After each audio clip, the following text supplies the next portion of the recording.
जी बिस्मिल्लाहिर्रहमानिर्रहीम। स्टार्ट कर रहे हैं। आज हम इलेक्ट्रोस्टैटिक्स के बारे में बात करने जा रहे हैं। तो इलेक्ट्रोस्टैटिक के बारे में थोड़ा सा इंट्रोडक्शन में दे देता हूँ। चार्ज के बारे में मैंने पहले भी आपसे बात की थी, एक बार मैं फिर आपसे बातें करने जा रहा हूँ चार्ज के बारे में, लेकिन बहुत क्विकली और ओवरव्यू टाइप है ये मेरी बात। ठीक है, हम आपसे ये कह रहे हैं कि हमारे पास दो किस्म के चार्ज हैं। एक हमारे पास होता है पॉजिटिव चार्ज, एक होता है हमारे पास नेगेटिव चार्ज।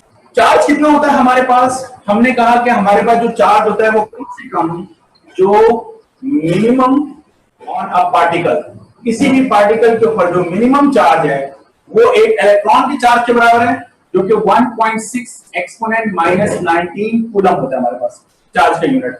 इसी वजह से हमने यहाँ पर एक बात कही थी और वो हमने ये कहा था कि जो चार्ज है इज क्वांटाइज्ड।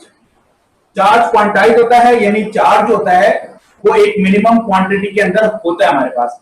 अगर ये मेरे पास एक स्फीयर है, इस स्फीयर में कितने चार्ज है? इस स्फीयर पे एक इलेक्ट्रॉन का चार्ज हो सकता है, इस पे 2 इलेक्ट्रॉन के चार्ज हो सकते हैं, 3 इलेक्ट्रॉन के चार्ज हो सकते हैं, 4 इलेक्ट्रॉन के चार्ज हो सकते हैं। यहाँ पर 3.57 इलेक्ट्रॉन का चार्ज नहीं हो सकता।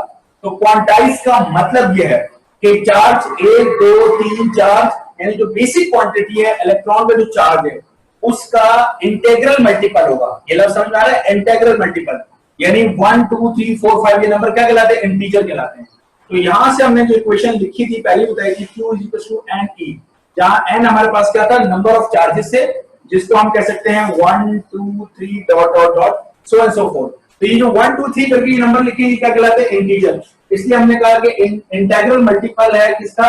बेसिक फंडामेंटल चार्ज का, जो कि इलेक्ट्रॉन पे या प्रोटॉन पे होता है, दोनों पे होता है।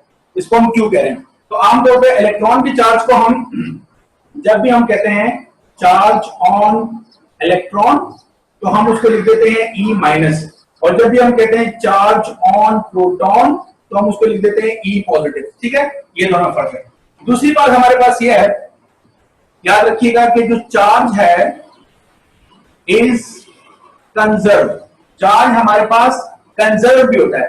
चार्ज कंजर्व होने का मतलब यह है कि जिस तरीके से हम लोगों ने ये पढ़ा हुआ है, क्या कहते हैं उसे, एनालिसिस ऑफ मैटर। अगर आपको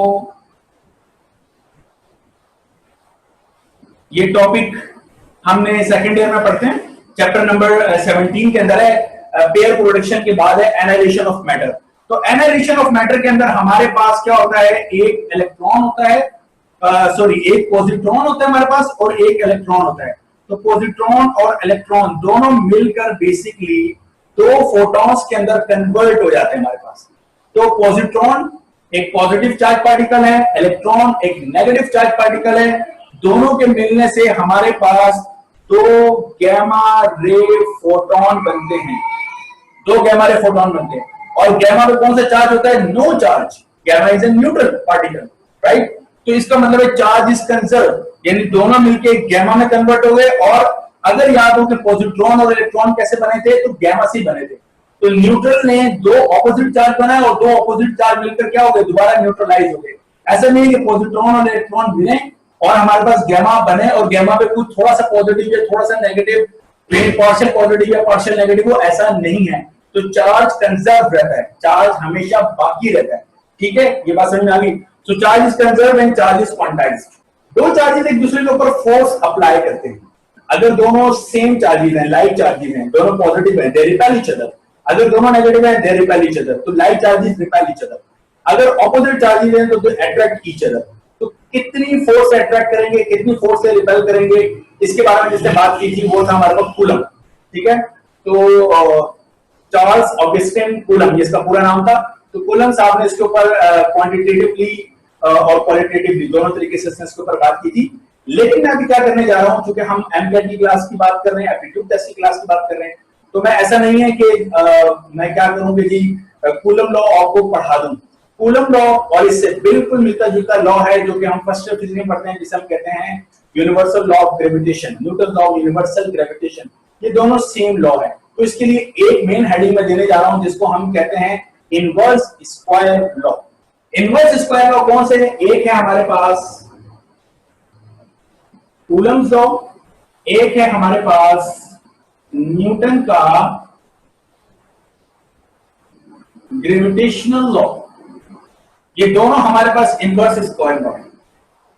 जो बात कूलम लॉ कहते हैं बिल्कुल एनालॉजी वही बात न्यूटन का ग्रेविटेशन लॉ भी कहता है। जो कूलम लॉ के अंदर हम क्या पढ़ते हैं कि हमारे पास दो चार्ज पार्टिकल हैं, right. Newton law universal gravitation में हम क्या पढ़ते हैं, हमारे पास दो मैसेज हैं m1 m2। यहां चार्ज को हम क्या कहते हैं q1 q2, यहां मैसेज को m1 m2 कहते हैं। इन दोनों चार्जेस के दरमियान जो डिस्टेंस है उस डिस्टेंस को हमने रिप्रेजेंट किया किससे, r से। इन दोनों मैसेज के दरमियान जो डिस्टेंस इसको किससे रिप्रेजेंट किया हमने, r से। हम कहते हैं इन दोनों में जो फर्क हो सकता है वो ये है कि दो मैसेज हमेशा एक दूसरे को अट्रैक्ट करते हैं, जबकि दो चार्ज पार्टिकल अगर तो लाइक चार्जेस हैं तो वो रिपेल करेंगे, लेकिन ऑपोजिट है तो अट्रैक्ट करेंगे। तो कूलम के अंदर अट्रैक्शन रिपल्जन दोनों है, जबकि ग्रेविटेशन के अंदर सिर्फ और सिर्फ अट्रैक्शन है। हम यहां क्या कहते हैं कि ये जो भी फोर्स इन दोनों चार्जेस के दरमियान है that is directly proportional to the product of the charges and this force is inversely proportional to the square of distance between them. इन दोनों के दरमियान जो भी डिस्टेंस है उस डिस्टेंस का स्क्वायर कर लीजिए, उस स्क्वायर के इनवर्सली प्रोपोर्शनल है। Means the more you increase the distance the lesser the force between the charges become, okay। same story goes here। हम कहते हैं कि this force is directly proportional to the product of the masses and this force is inversely proportional to the square of distance between them। now force is inversely proportional to the square of the distance, force between the charge is inversely proportional to the square of the distance। इस वजह से ये जो है इसकी वजह से इसको हम कौन सा लॉ कहते हैं, इनवर्स स्क्वायर लॉ कहते हैं। तो अगर आपसे कोई पूछे इनवर्स स्क्वायर लॉ कौन से हैं, दो इनवर्स स्क्वायर लॉ हमारे पास, एक कूलम है और दूसरा हमारे पास कौन सा है, Newton law of universal gravitation.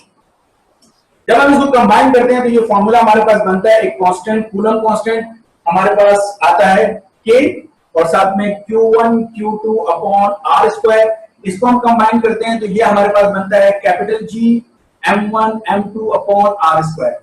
यहाँ k हमारे पास जो है वो कूलम कांस्टेंट कहलाता है हमारे पास, और इसकी value 9 into 10⁹ newton metre square upon coulomb square. ये है हमारे पास इसकी वैल्यू, इस k की value, right. k coulomb constant की, मेरा ख्याल आसान है, कूलम ठीक है नजर आ रहा है। इसी तरीके से यहां पर जो कैपिटल G है हमारे पास, ये इसकी वैल्यू हमारे पास 6.67 एक्सपोनेंट -11 और ये है newton metre square upon kilogram square, right. अच्छा ये मैंने 9 एक्सपोनेंट 9 लिखी है, बाय द वे ये 8.99 एक्सपोनेंट 9 होती है, तो तकरीबन 9 एक्सपोनेंट 9 बिल्कुल सही हमारे न्यूमेरिकल के हिसाब से, ठीक है। हम इसी तरह लेके चलेंगे। तो कैपिटल जी की वैल्यू भी हमने आपको लिख दी है। तो ये दोनों लॉ सेम बातें करते हैं। ये दोनों लॉ क्या कहते हैं आपसे, पहले मैं कूलम के बारे में बता दूं, यहाँ पे 10 चार्ज इस्तेमाल करेंगे और यहाँ पे 10 इस्तेमाल करेंगे मैथ्स के बारे में, ठीक है। ये कहते हैं कि दो चार्जेस के मैग्नीट्यूड को, यानी दोनों चार्जेस के मैग्नीट्यूड को मल्टीप्लाई करते हैं। ये मैग्नीट्यूड जितना ज्यादा होगा फोर्स उतनी ज्यादा होगी, दोनों चार्जेस का मैग्नीट्यूड जितना कम होगा फोर्स उतनी कम होगी, राइट। दोनों चार्जेस के दरमियान आप डिस्टेंस बढ़ाएंगे तो फोर्स कम होना शुरू हो जाएगी, कम करेंगे तो डिस्टेंस ज्यादा हो जाएगा। ये हमसे कहता है कि दो मैसेज का प्रोडक्ट, दोनों मैसेज की वैल्यू को मल्टीप्लाई करो, जितना ये प्रोडक्ट ज्यादा होगा उतनी फोर्स ज्यादा होगी, दोनों के दरमियान डिस्टेंस बढ़ाओगे तो फोर्स कम, डिस्टेंस कम करोगे तो फोर्स ज्यादा हमारे पास आ जाएगी। तो ये हमारे पास दोनों कहलाते हैं इनवर्स स्क्वायर लॉ, और इनकी कांस्टेंट्स की वैल्यूज भी आपको याद रहनी चाहिए। अच्छा यहां जाकर मैं अब ये मैंने इसके साथ ही न्यूटन जो लॉ ऑफ यूनिवर्सल ग्रेविटेशन है इसकी भी आपसे बात कर ली है, और इसके अंदर चंद बातें और भी की जा सकती हैं, लेकिन जो बातें मैं यहाँ पे करूंगा वो इधर वैलिड है, तो मैं फॉर द टाइम भी इसको मिटा रहा हूं और अब हम चार्ज की बात को लेके चलेंगे। अच्छे जनाब, अगर मेरे पास एक चार्ज है, फर्ज करें वो है मेरे पास 10 E का है, और दूसरा चार्ज है मेरे पास वो है 2E का, सही है। इसको आप ले लीजिए पॉजिटिव, इसको ले लीजिए नेगेटिव। तो और इन दोनों के दरमियान डिस्टेंस है जो भी है उसको छोड़ दीजिए। 10 बात सवाल ये है मेरा आपसे कि ये 10E वाला 2E को ज्यादा अट्रैक्ट करेगा या 2E वाला 10E को ज्यादा अट्रैक्ट करेगा, कौन ज्यादा अट्रैक्ट करेगा? क्या बड़ा चार्ज छोटे को ज्यादा अट्रैक्ट करेगा या जिसका जिस चार्ज की वैल्यू कम है वो बड़े को ज्यादा अट्रैक्ट करेगा? जी क्विकली आंसर कर दे कोई भी। सर बड़ा वाला छोटे को अट्रैक्ट करेगा। ठीक है, और कोई? अगर कोई से ऑब्जेक्शन करता है कि जो एल्फिया ने कहा है इसके अलावा कोई और जवाब हो सकता है तो बताइए। सही है, तो सब ये कह रहे हैं कि जो बड़ा वाला चार्ज है वो छोटे वाले को अट्रैक्ट करेगा। दिस आंसर इज रॉन्ग, ये गलत है बात, ये अच्छी तरह समझ लीजिए। क्यों गलत है? ये इसलिए गलत है कि अगर ये मेरे पास चार्ज नंबर 1 है और ये मेरे पास चार्ज नंबर 2 है, तो वो फोर्स जो चार्ज नंबर 1 2 पे लगा रहा है और वो फोर्स जो 2 1 पे लगा रहा है, ये दोनों हमेशा आपस में बराबर होगी, डायरेक्शन ऑपोजिट होगी according to the Newton's third law. Every action has an equal and opposite reaction. So ये हमेशा याद रखिएगा, दोनों चार्जेस हमेशा एक दूसरे पे सेम फोर्स लगाते हैं। मैंने लॉ पढ़ाते वक्त आपको कभी ये नहीं बोला अभी यहाँ पर कि जी जिसकी मैग्नीट्यूड की वैल्यू ज्यादा होगी वो ज्यादा अट्रैक्ट या ज्यादा रिपेल करेगा। नो, मैंने आपसे क्या बोला कि दोनों चार्जेस के मैग्नीट्यूड को मल्टीप्लाई कर दें, प्रोडक्ट कर दें। ये प्रोडक्ट जितना ज्यादा होगा फोर्स उतनी ज्यादा होगी, प्रोडक्ट जितना कम होगा फोर्स उतनी कम होगी। So force applied by a first charge on the second or the second on the first is the same by Newton's third law, and the same is true for the gravitation. मैं कहूँगा एक मास मैं हूँ और दूसरा मास ये अर्थ है, तो मैं अर्थ को ज्यादा अट्रैक्ट करूँ या अर्थ मुझे ज्यादा अट्रैक्ट करेगी? The answer is the force is the same. जितनी फोर्स से जमीन मुझे खींच रही है उतनी फोर्स से मैं जमीन को खींच रहा हूँ। इन सवालों के जवाब दिए जा सकते हैं कि भाई फिर अगर एक बंदा छत से छलांग लगाता है तो वो शख्स क्यों जमीन की तरफ मूव करता है, जमीन क्यों मूव करती है उसकी तरफ नहीं आ जाती। इन सवालों के जवाब हम आपको दे सकते हैं, इसमें कोई इशू नहीं है। लेकिन बहरहाल इस सवाल को अपने इस मेन कॉन्सेप्ट को अपने ध्यान में रखिएगा कि दोनों चार्जेस हमेशा एक दूसरे पे सेम फोर्स अप्लाई करते हैं and their direction is opposite by newton's third law. अच्छी तरीके से याद रखिएगा, ठीक है। सो एक चार्ज चाहे कितना ही बड़ा क्यों ना हो और दूसरा चार्ज कितना ही छोटा क्यों ना हो, दोनों एक दूसरे पे सेम फोर्स अप्लाई करते हैं। वो फोर्स कितनी ज्यादा होगी या वो फोर्स कितनी कम होगी, it depend upon the product of the magnitude of the charges and the distance between the charges obviously. Okay, एक बात तो हमारे सामने ये आ गई। अच्छे जनाब, फिर आप ये बात याद रखिएगा कि हमारे पास ये जो दो चार्जेस हैं, इस तरीके से मैंने एक चार्ज ये बनाया और ये एक मेरे पास चार्ज है, ये दूसरा मेरे पास चार्ज है। इन दोनों चार्जेस के दरमियान जो मीडियम है, वो मीडियम क्या रोल प्ले कर रहा है दोनों चार्जेस को ये परमिशन देने में कि तुम इतनी फोर्स लगाओगे, इस चीज को हम कहते हैं epsilon naught. This epsilon naught is known as the free space permittivity. This permittivity, word permittivity is from the permission, ठीक है, फ्री स्पेस परमिटिविटी। तो फ्री स्पेस परमिटिविटी का मतलब यह है कि दोनों चार्जेस के दरमियान फ्री स्पेस का मतलब यह है कि या तो एयर हो या फिर कुछ भी ना हो। और अगर कुछ भी नहीं है, लाइक हम स्पेस में हैं, आउटर स्पेस में हैं, where there is no air, then medium between the two charges is the vacuum. Nothing. There is nothing between the two charges. So if there is nothing between the two charges, vacuum हो या air हो, हम हमेशा epsilon naught से उसको represent करते हैं।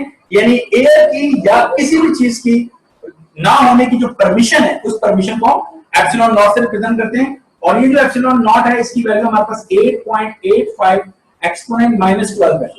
अच्छा जी, तो हमारे पास एप्सिलॉन नॉट की वैल्यू हमारे पास होती है 8.85 एक्सपोनेंट -12। ये यूनिट आपको नजर आता है newton metre square upon coulomb square. इसको रिवर्स कर दीजिए, so coulomb square upon newton metre square. ये हमारे पास किसकी वैल्यू आ गई? तो coulomb square upon newton metre square, ये हमारे पास, यानी इसको हमने रिवर्स किया, ये एप्सिलॉन नॉट की वैल्यू आ गई।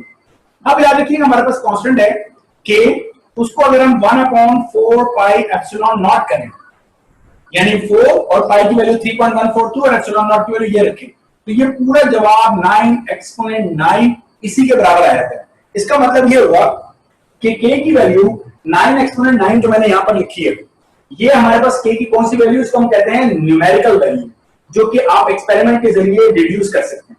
और ये जो मैंने यहां पर लिखी हुई है के की 1/4 पाई एप्सिलॉन नॉट, ये हमारे पास कहलाती है थ्योरेटिकल वैल्यू, जो कि थ्योरी से हमारे पास डेवलप होकर आई हुई है, राइट। और ये सेम हमारे पास, इसका मतलब ये है कि अगर मैं कूलम लॉ लिख रहा हूं उस वक्त जबकि दो चार्जेस के दरमियान कोई मीडियम नहीं है, तो मैं लिखूंगा F = 1/4 pi epsilon not Q1 Q2 upon R square. तो मैंने K की जगह पर क्या वैल्यू पुट कर दी, 1/4 पाई एप्सिलॉन नॉट। ये हमारे पास क्या कहलाता है, कूलम लॉ कहलाता है। लेकिन किसके लिए कूलम लॉ कहलाता है, ये हमारे पास कहलाता है फ्री स्पेस के लिए, राइट।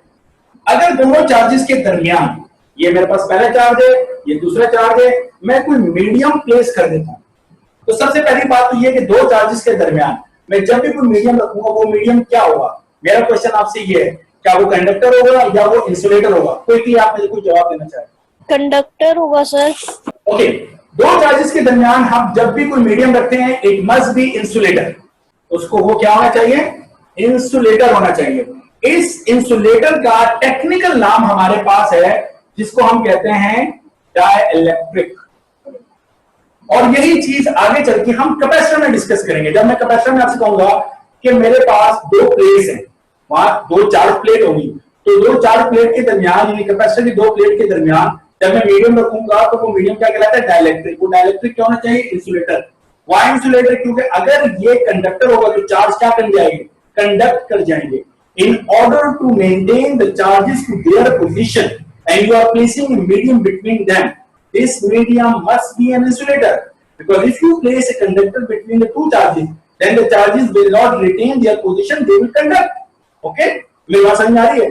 So दो चार्जेस के दरमियान जब भी कोई मीडियम रखोगे, इंसुलेटर होगा, उसका टेक्निकल नाम है हमारे पास डाइलेक्ट्रिक। ये नाम याद रखना, कैपेसिटर में काम आएगा।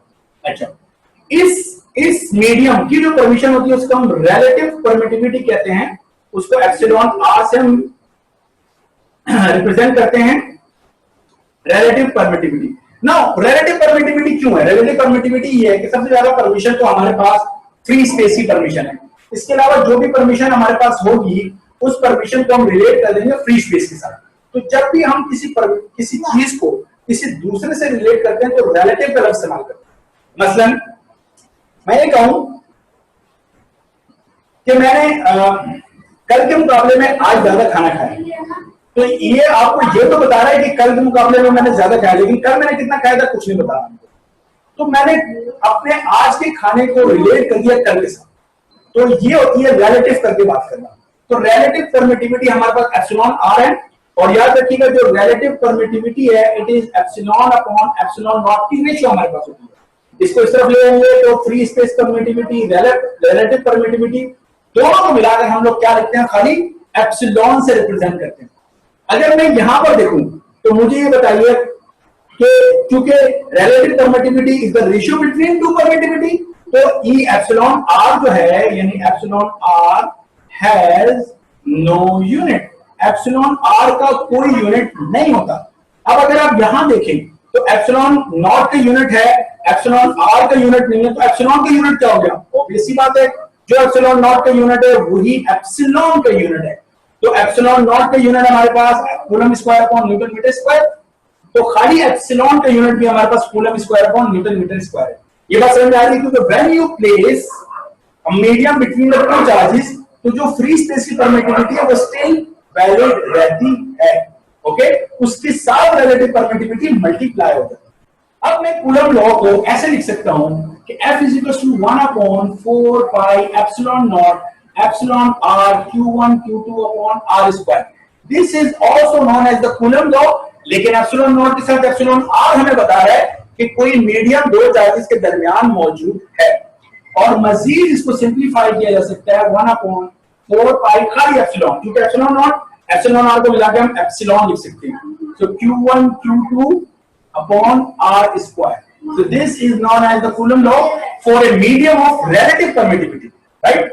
This is known as the Coulomb law for free space, and this is the Coulomb law for a medium of relative permittivity. अच्छा, न्यूमेरिकल के हवाले से अगर हम बात करें तो उसके न्यूमेरिकल के हवाले से हमारे पास यही फॉर्मूला है, यानी इसको और सिंप्लीफाई कर देते हैं। अगर मैं फॉर न्यूमेरिकल बात कर रहा हूं तो न्यूमेरिकल की याद रखिएगा, ये k की value 9 q1 q2 upon r square that's it. ये वैल्यू हमारे पास हमेशा नोन होगी, बस इसके साथ हम लोग खेलेंगे, ठीक है।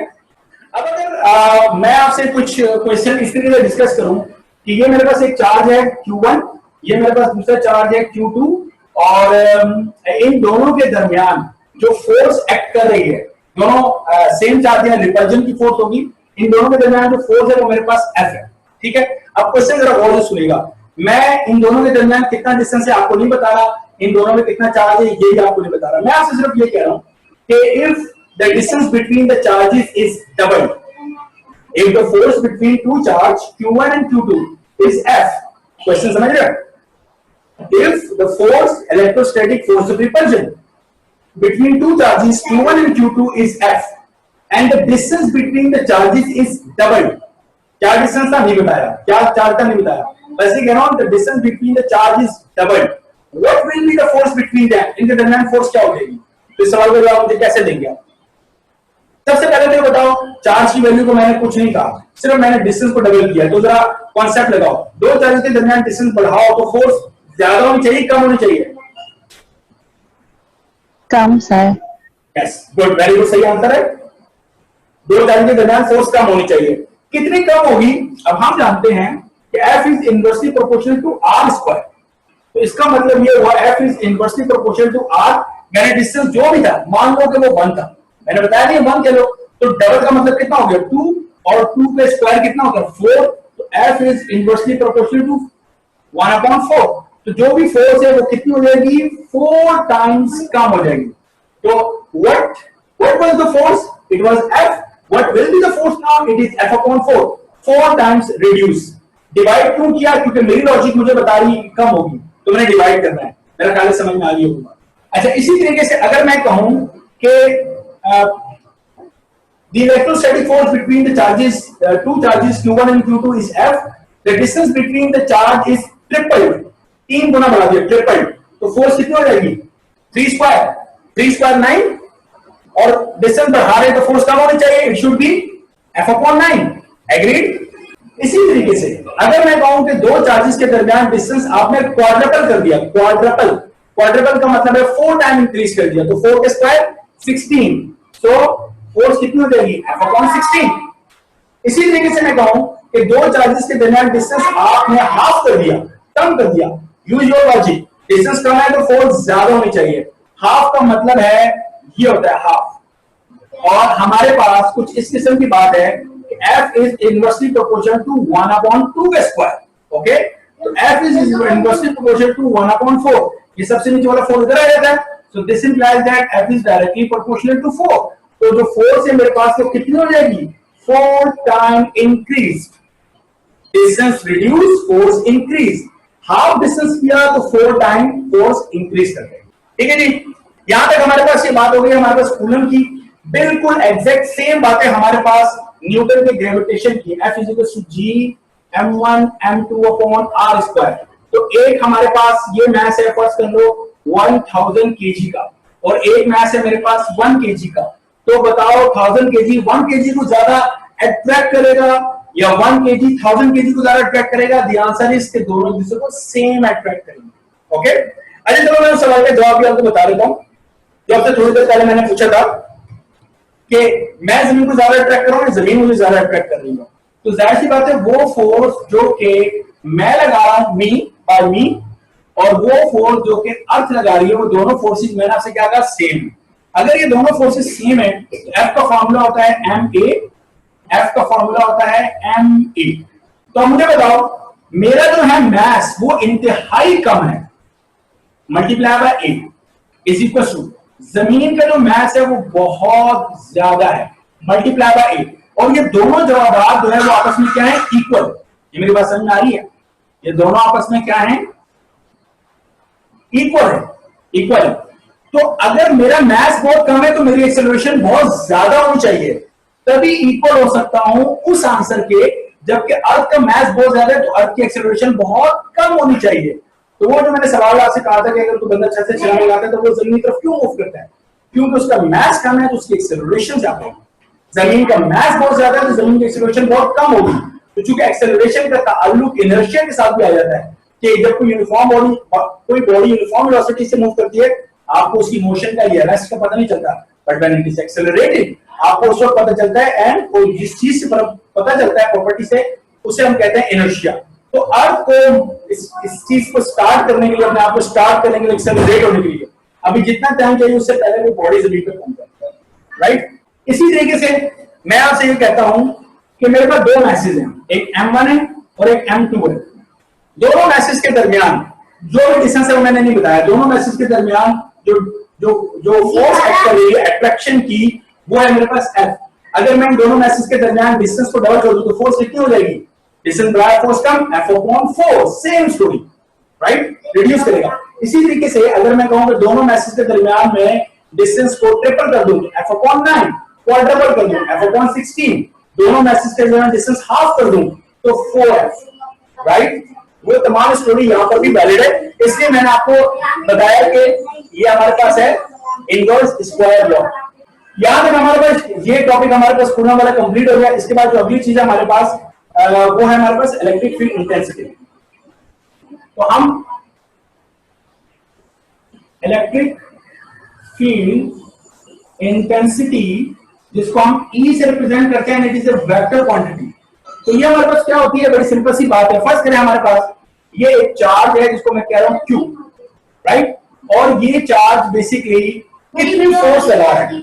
अच्छा जी, तो मेरे पास एक चार्ज है क्यू, ये चार्ज बेसिकली कितनी फोर्स लगा रहा है, इसको मालूम करने के लिए मैं इसके करीब एक और चार्ज लेकर आता हूं, पॉजिटिव चार्ज लेकर आता हूं, उसको क्यू नॉट से लिख रहा हूं। इसको हम कहते हैं टेस्ट चार्ज।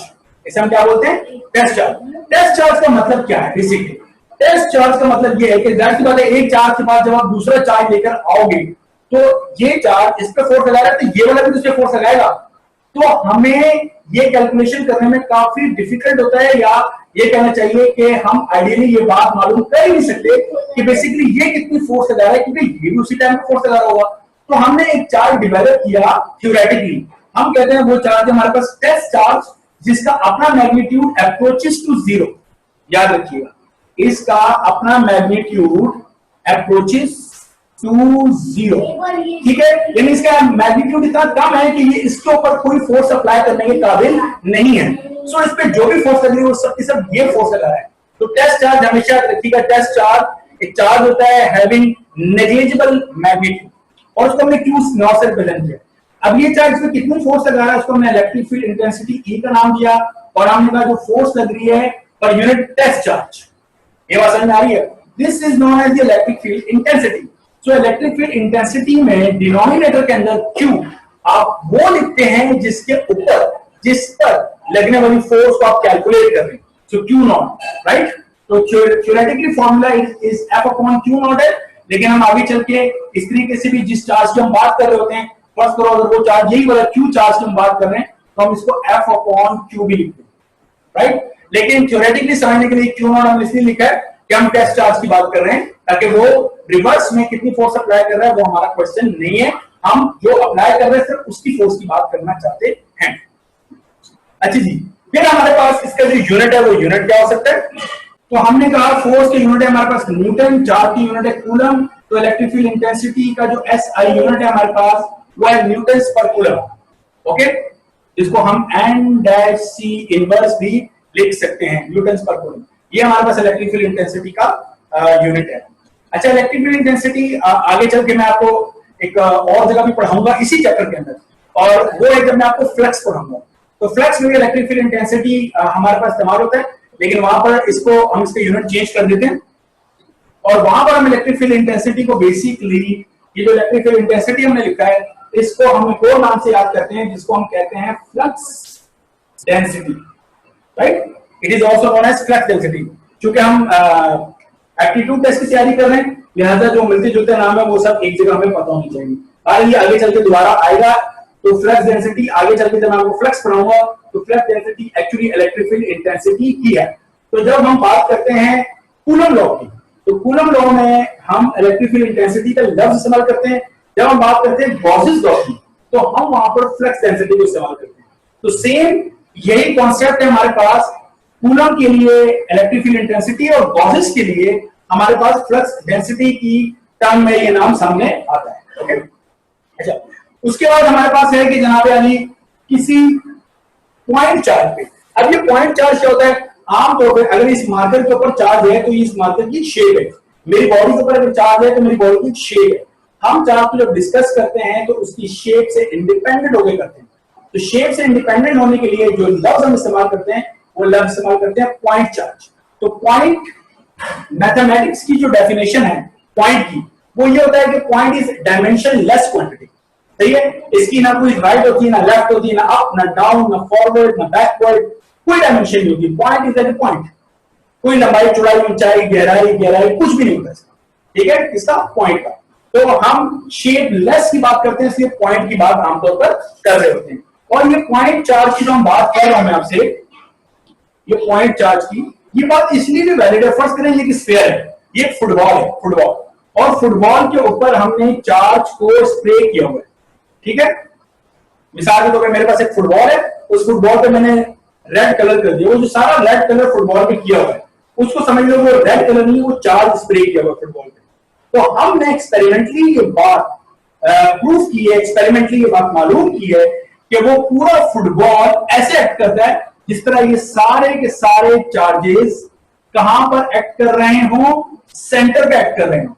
तो ये पूरा फुटबॉल नहीं बल्कि फुटबॉल के सारे चार्जेस उसके सेंटर में एक्ट करते हैं। और यहां पर अगर मैंने कोई चार्ज रखा है क्यू, तो इस क्यू के ऊपर ये फुटबॉल के सारे चार्जेस ऐसे एक्ट करेंगे जिससे फुटबॉल के सारे चार्जेस उसके सेंटर में आ गए, और सेंटर में एक चार्ज है और वो चार्ज इस पर एक्ट कर रहा है। तो पूरा फुटबॉल एक चार्ज की तरह एक्ट करता है, पूरा फुटबॉल एक चार्ज की तरह एक्ट करता है। वो एक चार्ज कहां पर है? At the centre of the sphere. Sphere का मतलब फुटबॉल की तरह की शक्ल, क्रिकेट की बॉल की तरह की शक्ल, स्फीयर, उस स्फीयर के सेंटर पे एक्ट करता है। तो ये बात बिल्कुल ठीक है। तो चार्जेस आमतौर पे कंबाइन होकर एक चार्ज की तौर पर एक्ट करते हैं, उसको पॉइंट चार्ज भी कह सकते हैं। ये पॉइंट चार्ज वाली बात मैं आपको ऑलरेडी अभी एक्सप्लेन कर चुका हूं कि पॉइंट चार्ज हम कहते हैं किसको, राइट। अब देखो हमारे पास फर्स्ट कर लो कि ये हमारे पास वो चार्ज था जो कि था Q, और इसके करीब में दूसरा चार्ज लेकर आया Q नॉट। Q नॉट को क्यों लेकर आया मैं Q के पास? ताकि मैं Q की इलेक्ट्रिक फील्ड इंटेंसिटी को मालूम कर सकूं। तो मैंने कहा जनाब ये इलेक्ट्रिक फील्ड इंटेंसिटी का जो फॉर्मूला होता है वो होता है F अपॉन Q, राइट। और ये F हमारे पास कूलम ने हमें क्या बताया था, दो चार्जेस के दरमियान जो फोर्स है वो बेसिकली हमारे पास किसके इक्वल है? वो है 1/4, या इसको हम K लिख देते हैं फिलहाल, वो है हमारे पास K Q1 Q2 upon R square upon Q not. अब पहला चार्ज क्या है, उसको Q1 की जगह पे Q कह दिया, और दूसरा चार्ज जो है उसको Q2 की जगह पे Q नॉट कह दिया। तो ये Q नॉट से Q नॉट क्या हो जाएगा हमारे पास? कैंसिल हो जाएगा। तो इलेक्ट्रिक फील्ड इंटेंसिटी हमारे पास आ गई K Q upon R square, या जिसको हम कह सकते हैं K की वैल्यू को 1/4 pi epsilon not Q upon R square. तो जब हमारे पास सिंपल हमारे इस फॉर्मूले में एक Q रखा हुआ है, तो इसका मतलब यह है कि हम एक सिंगल आइसोलेटेड पॉइंट चार्ज की बात कर रहे हैं। यहां पे एक और लफ्ज भी आप देखें आपने सुन लिया, और वो है आइसोलेटेड। आइसोलेटेड का मतलब क्या होता है? आइसोलेटेड का मतलब ये होता है जिस तरह ये चार्ज है, इस चार्ज के करीब में कोई दूसरा चार्ज ना हो, टेस्ट चार्ज तो जाहिर सी बात है मैं बता चुका हूं, तो उसका मैग्नीट्यूड नेग्लिजिबल है, ठीक है। और वो लाइव इसलिए है कि हम इसकी इलेक्ट्रिक फील्ड इंटेंसिटी को टेस्ट कर सकें इसकी मदद से, टेस्ट चार्ज की मदद से। लेकिन ऐसा होता नहीं है। आपने देखा है कि एयर है, it is composed of atom molecules which carries a charge. तो हम तो चारों तरफ हर तरफ चार्जेस से घिरे पड़े हुए हैं। तो नॉर्मली ऐसा नहीं है कि हमारे पास कोई एक सिंगल चार्ज हो और उसके दूर दूर तक कोई भी दूसरा चार्ज मौजूद ना हो, यानी वो जो चार्ज है वो क्या हो? आइसोलेटेड हो। लेकिन बहरहाल ये जो इक्वेशन बनाई गई है, ये पॉइंट चार्ज की इक्वेशन बनाई गई है जो कि आइसोलेटेड है, उसके इर्द गिर्द और कोई दूसरा चार्ज नहीं है, और उस चार्ज ताकि उस चार्ज के हम इलेक्ट्रिक फील्ड को कैलकुलेट कर सकें, और उसके लिए फिर हम एक टेस्ट चार्ज बनाने में कामयाब हो गए। तो isolated charge, point charge, test charge, ये तीन लफ्ज आपने अभी सुन लिए। अच्छा, इसके बाद हम जिस चीज की बात करने वाले हैं आपसे, वो हमारे पास कॉन्सेप्ट है इलेक्ट्रिक लाइंस ऑफ फोर्स का। इलेक्ट्रिक लाइंस ऑफ फोर्स, या ये हमारे पास इलेक्ट्रिक फील्ड लाइंस भी कहलाती हैं, फील्ड लाइंस भी हम इसको कहते हैं। ये हमारे पास है क्या? माइकल फैराडे ने इसका हमारे पास कॉन्सेप्ट दिया था। माइकल फैराडे एक बहुत ही बेहतरीन एक्सपेरिमेंटल फिजिसिस्ट गुजरे हैं, और उनके जो नेचुरल जो टैलेंट है और जीनियस है और जो उनकी विजुअलाइजेशन है, उसका अंदाजा आप इस बात से लगा सकते हैं कि उन्होंने जितना भी काम किया, उनकी जो जितनी भी नोटबुक्स थी, उन नोटबुक के अंदर एक सिंगल लाइन की भी इक्वेशन नहीं लिखी हुई थी। यानी उन्होंने इक्वेशन से हट के अपने विजुअलाइजेशन पे, अपने एक्सपेरिमेंटल बेसिस के ऊपर लॉस को डिड्यूस किया, लॉस को बताया। अलग बात है कि फिर बहुत सारे जैसे लेंस था, मैक्सवेल था, घंटियों की आवाज मैंने कहा चली, तो मैक्सवेल था, लेंस था, उन लोगों ने क्या किया, उन उसके एक्सपेरिमेंट को और उसके रिजल्ट्स को मैथमेटिक्स की फॉर्म में एक्सप्रेस किया। अच्छा, अब मैं आपसे बताने जा रहा हूं इलेक्ट्रिक लाइन ऑफ फोर्स का कॉन्सेप्ट है क्या। कॉन्सेप्ट ये हमारे पास कि पहले तो ये बात समझ लीजिए कि ये हमारे पास एक पॉजिटिव चार्ज है और ये हमारे पास एक नेगेटिव चार्ज है। पॉजिटिव चार्ज से हमेशा इलेक्ट्रिक लाइंस ओरिजिनेट होंगी। तो पॉजिटिव चार्ज से हमेशा ओरिजिनेट और नेगेटिव का एरो इनसाइड मैंने बनाया है तो हमेशा टर्मिनेट का लफ्ज। अब ये है क्या? फर्स्ट करेंगे कि जैसे आपने स्नूकर का गेम देखा होगा, टेबल के ऊपर बॉल रखी हुई है, उन बॉल के ऊपर मैं फोर्स अप्लाई करना चाहता हूं, अब मैं अपने हाथ से उन बॉल पे फोर्स अप्लाई करना चाहता हूं, बट वो बॉल मुझसे दूर है, तो हमने तरीका क्या, एक स्टिक है, स्टिक से हम क्या करते हैं, बॉल पे फोर्स अप्लाई करते हैं, तो वो स्टिक क्या करती है, मेरी हाथ की फोर्स को डिलीवर करती है उन बॉल्स के ऊपर। क्या ये मेरी बात समझ में आ रही है? तो वो स्टिक एक वे है to deliver force from one place to another, या एनर्जी को एक प्लेस से दूसरे प्लेस पर डिलीवर करने का एक मैकेनिज्म है। माइकल फैराडे ने कहा कि दो चार्जेस के दरमियान जो स्पेस होती है, उस स्पेस के अंदर या वो जो स्पेस है वो फिल्ड होती है कंप्लीटली। किससे फिल्ड होती है? इलेक्ट्रिक लाइंस ऑफ फोर्स से फिल होती हैं, जो कि एक चार्ज की फोर्स को दूसरे चार्ज पर लेके जाती है। तो उसने कहा कि वो जो स्पेस है वो तमाम इलेक्ट्रिक लाइन से फिल होती है। इलेक्ट्रिक लाइन क्या करती है?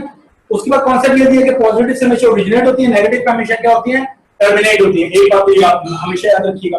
फिर दूसरी बात ये है कि देखिए, अगर इस लाइन को मैं इस तरीके से लेके जाता हूं तो ये एक लाइन जा रही है इस तरह, पॉजिटिव से नेगेटिव की तरफ, तो आप देख सकते हैं पॉजिटिव से ओरिजिनेट हो रही है, नेगेटिव पर टर्मिनेट हो रही है।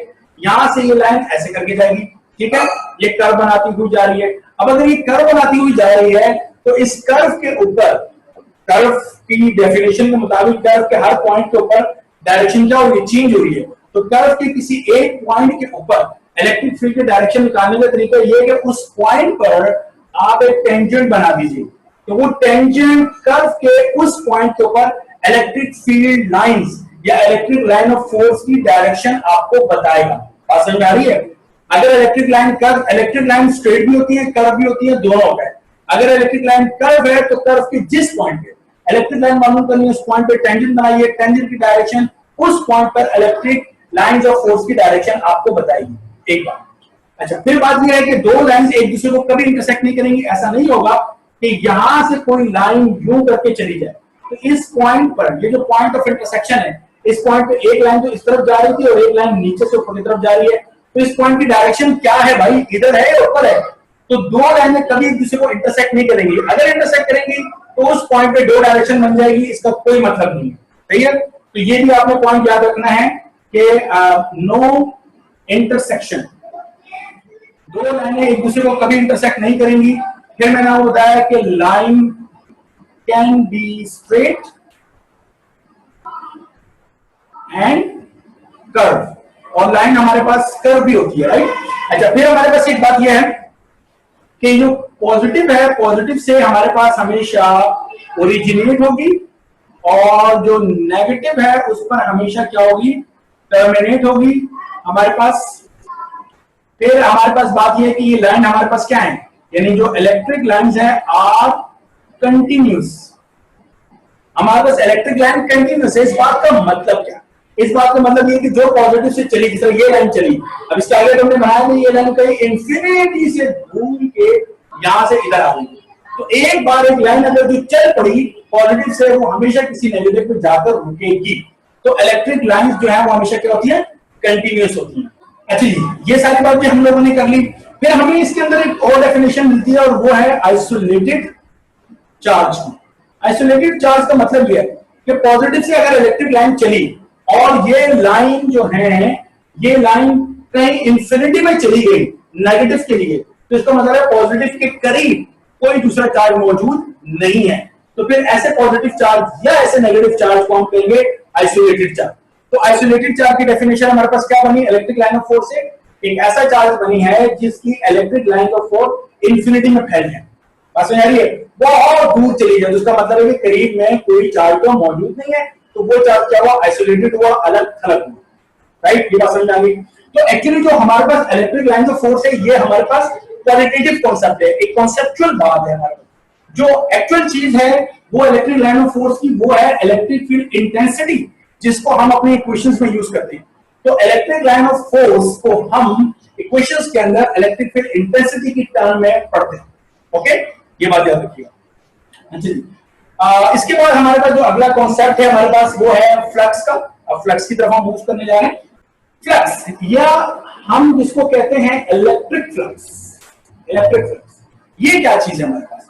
देखिए, हम एक एरिया डिफाइन करते हैं और इस एरिया के सामने हमारे पास एक चार्ज है। इस चार्ज से इलेक्ट्रिक लाइंस निकल रही हैं और इस एरिया में से पास हो रही है। तो कितनी इलेक्ट्रिक लाइंस यानी नंबर ऑफ लाइंस पर यूनिट एरिया के हैं, राइट? कितनी इलेक्ट्रिक लाइंस पास हो रही हैं, तो वो जो number of electric lines pass हो रही हैं उन नंबर ऑफ इलेक्ट्रिक लाइंस को हम कहते हैं इलेक्ट्रिक फ्लक्स।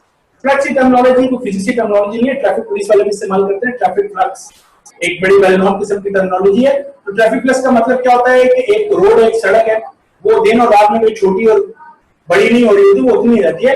अलबत्ता उस पर गुजरने वाली गाड़ियों की तादाद कभी कम होती है कभी ज्यादा।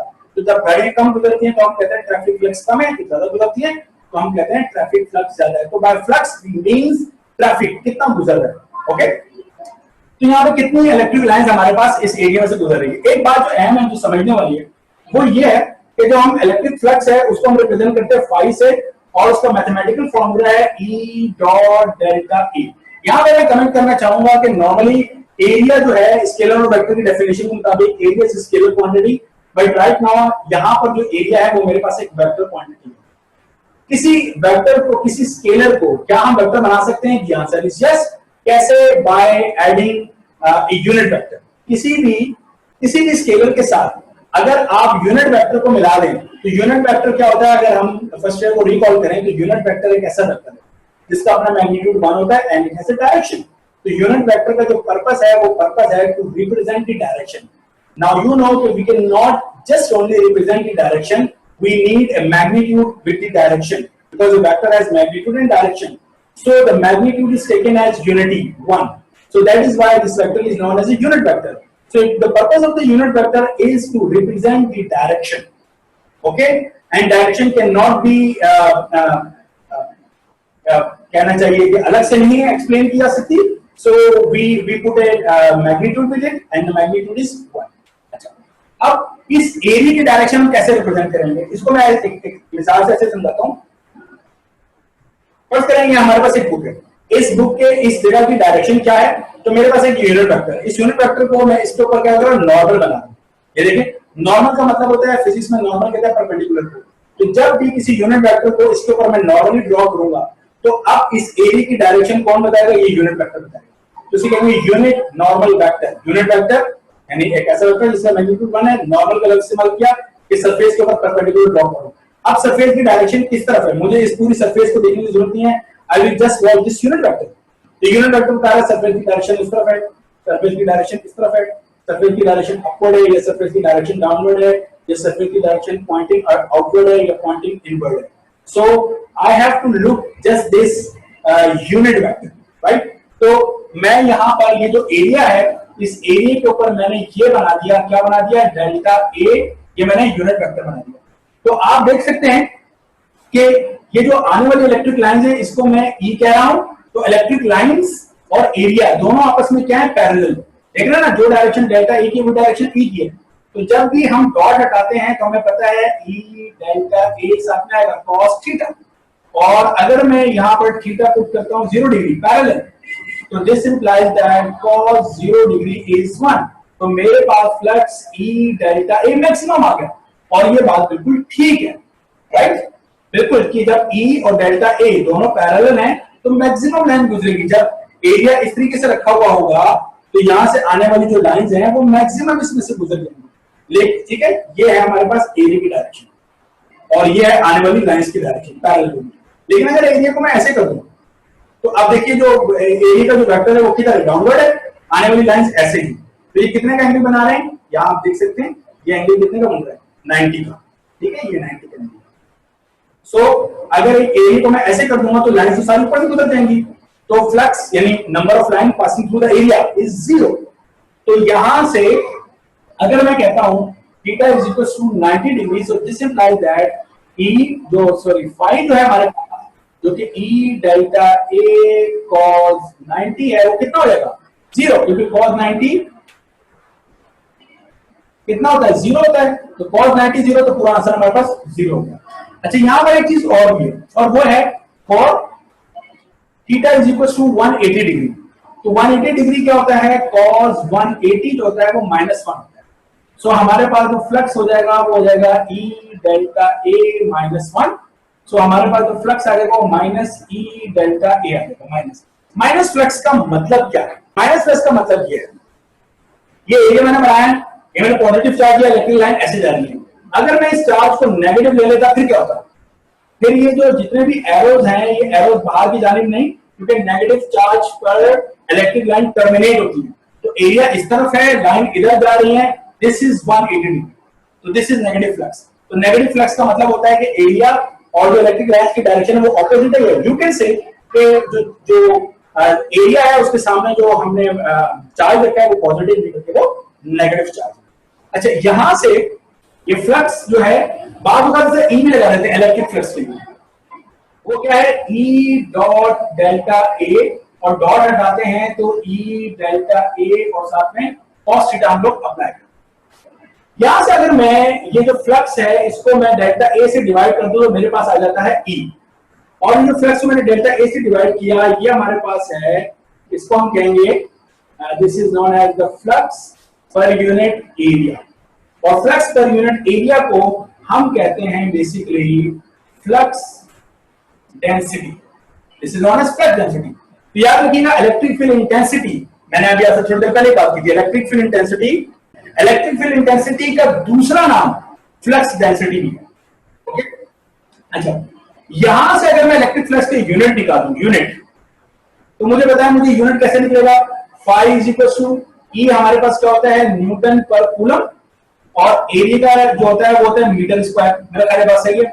इसको मैं लिख सकता हूं newton into metre, metre square को 2 दफा मीटर और अपॉन क्या मेरे पास कूलम। अब न्यूटन मीटर क्या होता है हमारे पास? न्यूटन मीटर हमारे पास होता है joules. Okay, newton is the force and metre is the displacement, force into displacement, work का formula F into D, force into displacement. तो newton metre is joules upon coulomb into metre. अब joule पर coulomb क्या होता है? अगर आपको याद हो मैं आपको वोल्टेजेस की डेफिनेशन बता चुका हूं, work done per unit charge. तो वर्क का यूनिट जूल्स, चार्ज का unit coulomb, joules per coulomb. तो वोल्टेज का यूनिट हम क्या पढ़ते हैं? Volt, right? तो जूल्स पर कूलम हमारे पास वोल्ट हो गया, और साथ में हमारे पास क्या चल रहा है? साथ में क्या चल रहा है? मीटर। तो वोल्ट इंटू मीटर, तो V dash M, this is the SI unit of electric flux. क्या बना इलेक्ट्रिक फ्लक्स का यूनिट? Volt into metre. अब यहां पर इसको उससे कंफ्यूजिंग करना, वोल्ट मीटर एक डिवाइस का नाम है जो कि वोल्टेजेस पोटेंशियल डिफरेंस को मेजर करने के काम आती है। तो हमने क्या किया, वोल्ट डैश मीटर, तो डैश क्यों लगाया? कंबाइन करके मिलेंगे, बट मेक अ डिफरेंस कि वोल्ट मीटर डिवाइस नहीं, वोल्ट मीटर यूनिट का नाम है किसके? Electric flux. अच्छा, अब अगर ये बात ठीक है तो यहां से फ्लक्स डेंसिटी हमारे पास, ये फाई का यूनिट हमारे पास क्या है? ये देखिए, ये जो फाई है हमारे पास ये है वोल्ट इनटू मीटर, सही हो गया। और एरिया हमारे पास क्या है? Metre square. तो मीटर से मीटर कैंसिल, तो वोल्ट पर मीटर। क्या है ये बात समझ में आ रही है? तो फ्लक्स का यूनिट है हमारे पास वोल्ट इनटू मीटर, तो ये मैंने वोल्ट इनटू मीटर लिख दिया। एरिया का क्या है मेरे पास? मीटर स्क्वायर, तो 1 मीटर से मीटर कैंसिल, तो वोल्ट अपॉन मीटर। तो volt upon metre flux density. तो फ्लक्स डेंसिटी को हम वोल्ट अपॉन मीटर या फ्लक्स डेंसिटी हमारे पास बेसिकली इलेक्ट्रिक फील्ड इंटेंसिटी भी कह रहे हैं। इलेक्ट्रिक फील्ड इंटेंसिटी को हमने क्या पढ़ा था? न्यूटन पर कूलम, राइट? तो ये याद रखिएगा, वोल्ट अपॉन मीटर, न्यूटन पर coulomb, electric field intensity, flux density एक ही चीज के मिलते जुलते हमारे पास नाम है। वो अलग बात है कि गॉसेस फ्लक्स डेंसिटी को यूज करते हैं और जो कूलम्स है वो इलेक्ट्रिक फील्ड इंटेंसिटी के कॉन्सेप्ट को यूज कर रहा होता है। अच्छा, यहां पर हम एक कॉन्सेप्ट की बात कर रहे हैं, बल्कि लॉ की बात कर रहे हैं, आप जिसे हम कहते हैं गॉसेस लॉ। अच्छा, गॉसेस लॉ हमारे पास क्या है? गॉसेस लॉ हमारे पास ये है, मैं लिख देता हूं स्टेटमेंट कि जो टोटल आउटवर्ड फ्लक्स और any close hypothetical surface called Gaussian surface is total charge enclosed divided by epsilon naught, irrespective of the way the charges are distributed. Gauss law से क्या कह रहा है? देखिए गॉस लॉ से ये कह रहा है कि हमारे पास चाहे एक चार्ज हो, चाहे हमारे पास दूसरा चार्ज हो, चाहे हमारे पास तीसरा चार्ज हो, चौथा चार्ज हो, चाहे 4 लाख चार्जेस हो, वो चार्जेस कैसे फैले हुए हैं, irrespective of the way the charges are distributed, charges जिस तरह मर्जी फैले हो, हमें सिर्फ कोई लेना देना नहीं है, मतलब shape doesn't matter, okay, irrespective of the way the charges are distributed, इसका मतलब क्या है? इसका मतलब ये है कि चार्जेस किस तरह फैले हुए हैं इससे हमें मतलब नहीं है, या गॉसेस इस चीज को खातिर में नहीं लाता, यानी शेप डजंट मैटर, कोई मैटर नहीं करता, कितने चार्जेस हैं इससे भी कोई फर्क नहीं पड़ता। तो दो चीजों से आपको गॉसेस इंडिपेंडेंट कर रहा है, कितने चार्जेस हैं, जितने मर्जी चार्जेस हो, कैसे चार्जेस फैले हुए, शेप क्या है, जो मर्जी शेप, उन तमाम चार्जेस को आप एक फर्जी शक्ल में बंद कर लें। वो अलग बात है जब समझाने के लिए बाजू का हम फर्जी शक्ल जो है वो एक सर्कल बना देते हैं, लेकिन जिस तरह के आप लोग पढ़ के आ चुके हैं कि जो फर्जी शक्ल है वो जरूरी नहीं है कि वो सर्कल ही हो, वो अकॉर्डिंग टू द रिक्वायरमेंट होती है। तो उसने कहा कि जितने चार्जेस हैं उनको ना एक फर्जी शक्ल में बंद कर दो। जो फर्जी शक्ल है उसका नाम दिया गया है गॉसियन सरफेस।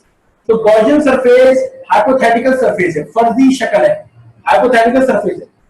ये ऐसी बात है कि मैं फर्ज कर लूं कि मैं एक बैलून के अंदर बंद हूं, अब वो बैलून तो है नहीं, ठीक है, तो मैं फर्ज कर सकता हूं बैलून के अंदर मैं अपने आप को सपोज करूं कि मैं इनक्लोज हूं, तो वो मैंने फर्जी तौर पे सपोज किया, तो फर्जी सपोज का मतलब ही फर्जी हो गया ना, तो फर्जी शक्ल मैंने बनाई हुई है, ओके। तो गॉसियन ने कहा कि आप सपोज कर लीजिए कि तमाम चार्जेस इनक्लोज हैं एक हाइपोथेटिकल सरफेस में, एक गॉसियन सरफेस में। अब मैं गॉसियन सरफेस का लफ्ज इस्तेमाल करूंगा, हाइपोथेटिकल सरफेस या फर्जी सरफेस नहीं बोलूंगा, ओके। आपको याद रहना चाहिए, ध्यान में रहना चाहिए कि गॉसियन सरफेस हाइपोथेटिकल, तो एक गॉसियन सरफेस के अंदर बंद कर दो। अब उस गॉसियन सरफेस में से कितना फ्लक्स निकल रहा है, यानी ये जो गॉसियन सरफेस है इन तमाम चार्जेस की वजह से कितनी इलेक्ट्रिक लाइंस, फ्लक्स का मतलब है कितनी इलेक्ट्रिक लाइंस निकल रही हैं, ये मालूम करने का तरीका उसने कहा कि ये है कि आप ये फ्लक्स मालूम करना चाहते हैं तो कितने चार्ज इनक्लोज हैं, सम ऑफ क्यू, तमाम चार्जेस को प्लस कर लीजिए और डिवाइड कर दीजिए किससे, एप्सिलॉन नॉट से। This is known as the Gaussian law.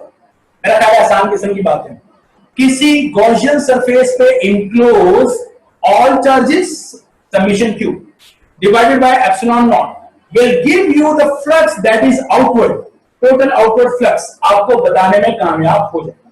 ये हमारे पास कहलाता है गॉसियन लॉ। ना गॉसियन लॉ के हमारे पास कुछ एप्लीकेशंस हैं, हम एप्लीकेशन की तरफ मूव करते हैं हम लोग। पहली एप्लीकेशन हमारे पास जो है वो कुछ इस किस्म की है, अच्छी तरीके से नोट रखिएगा कि ये हमारे पास एक स्फीयर है। स्फीयर का मतलब है फुटबॉल की तरह की शक्ल, स्फीयर, और इस स्फीयर के ऊपर हमने चार्ज को क्या किया हुआ है, स्प्रे किया हुआ है। जिस तरह एक फुटबॉल के ऊपर रेड कलर कर दो तो वो रेड कलर समझो कि वो क्या है, सारा चार्ज आपने स्प्रे किया हुआ है। और हम इस स्फीयर के सेंटर से बाहर तक एक डिस्टेंस इस पॉइंट पर आर पे, from the centre of the sphere to outward from the sphere, ये हमारे पास क्या है, ये हमारे पास है चार्ज स्फीयर, ये चार्ज स्फीयर।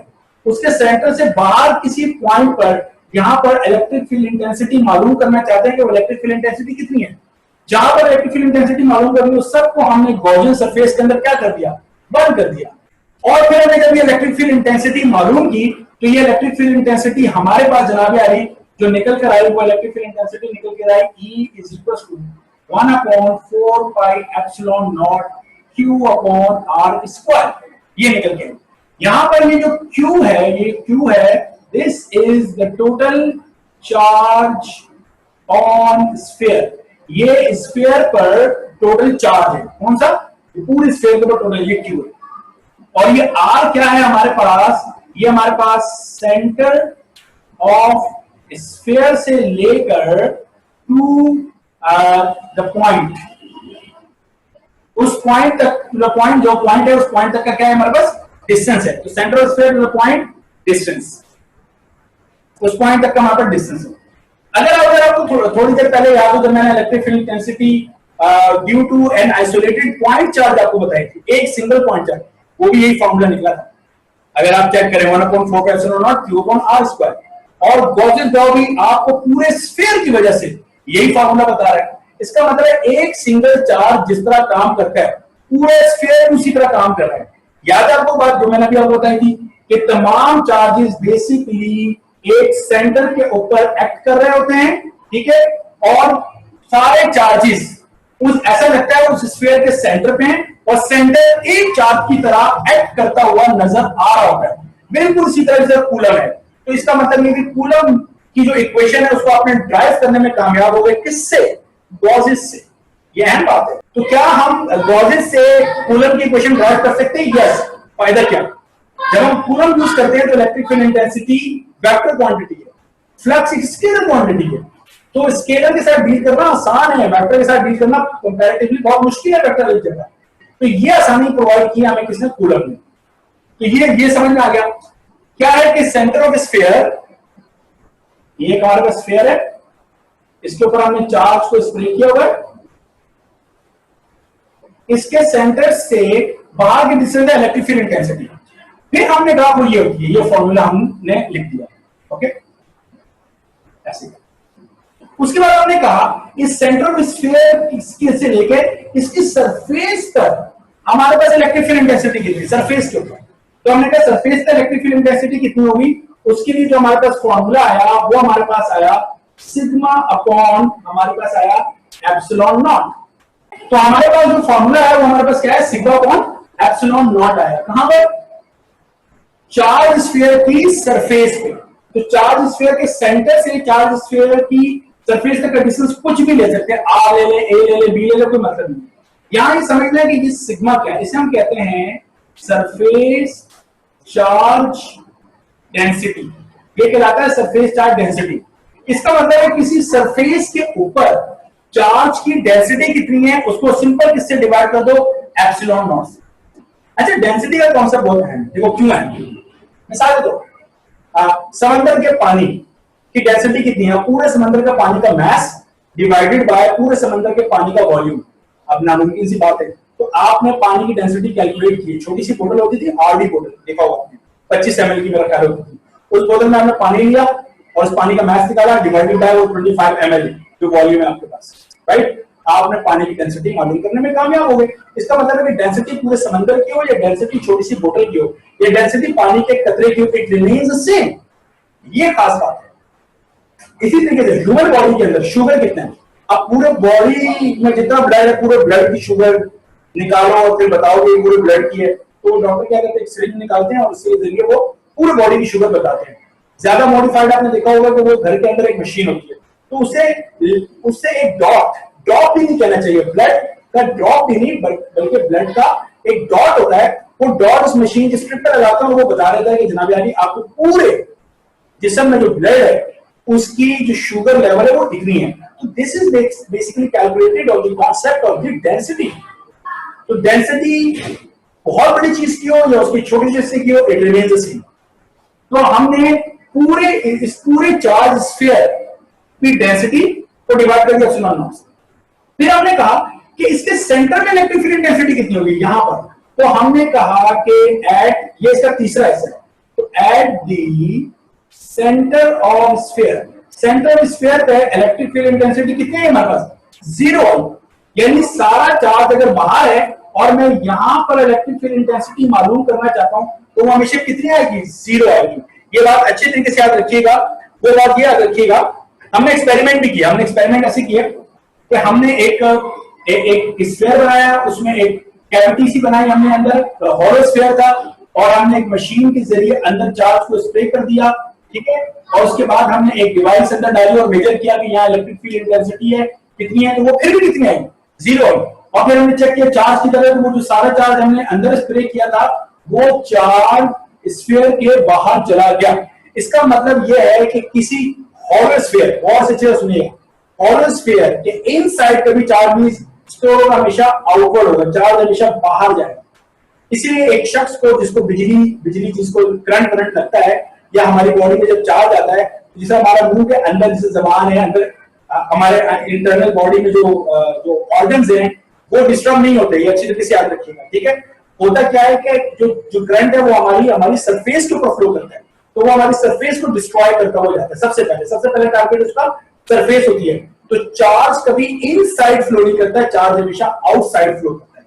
ये अच्छी तरह से रखिएगा। बिजली की तार जिसमें करंट फ्लो कर रहा होता है, तार जो करंट है वो उस तार के अंदर नहीं बल्कि तार की सरफेस पे फ्लो करता है, सरफेस पे। इस चीज को इलेक्ट्रिकल इंजीनियरिंग की जबान में स्किन इफेक्ट भी कहते हैं कि चार्ज का सरफेस के ऊपर फ्लो करते हुए जाना। बिजली की तार के ऊपर फ्लो करता है, अंदर नहीं होता। इसलिए जो मॉडिफाइड किस्म की तारें हैं, बहुत सारे कम्युनिकेशन की जो पर्पस के लिए होती हैं, वो अंदर से तारें हॉलो होती हैं, अंदर से खाली खोखली तारें होती हैं, बार ऊपर सिर्फ ऊपर की लेयर होती है, अंदर नहीं होता। तो दे आर मतलब वर्किंग परफेक्टली, क्योंकि चार्ज जो है वो हमेशा सरफेस पर मूव करता है, याद रखिएगा। सो किसी हॉलो स्फीयर के अंदर किसी कैविटी यानी कि बाहर है अंदर खाली है, तो क्या है कैविटी में इलेक्ट्रिक फील्ड इंटेंसिटी नहीं हो सकती। यहां जाके हम गॉसेस लॉ की फर्स्ट एप्लीकेशन को करने में कामयाब हो गए। आगे वो मुझसे कह रहे हैं कि मेरे पास 2 मिनट लगेंगे मेरी क्लास में, यहां तक कोई सवाल हो तो पूछिए।